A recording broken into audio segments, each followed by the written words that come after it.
আমার একটা সিঙ্গেল বিক্তুলা দাও। আচ্ছা ঠিক আছে। এই সুদির বেটারা আমার গাছ হবারই দিল না, গাছের কুম্বা মারা ছেড়ে দিল সব আমার নিজরা। এই শোন, এই শোন শোন,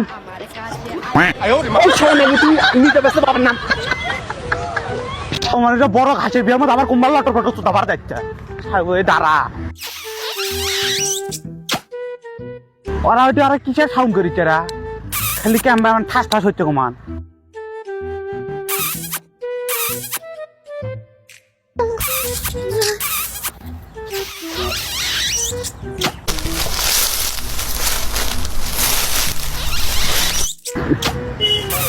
কেরা তোরা এটি কি করিস? তুই ভাড়া দেবে চমকি না, তোর বাপের সাথে কথা বলবি, তারা তোর বাপের সাথে দেখা করে তারা ব্যবস্থা করিচ্ছি তো। চাচা চাচা আপনি আমার বাবাকে কিছু বলবেন না চাচা, আপনি আমার ভাইয়ের মতন। ছাড়, কইস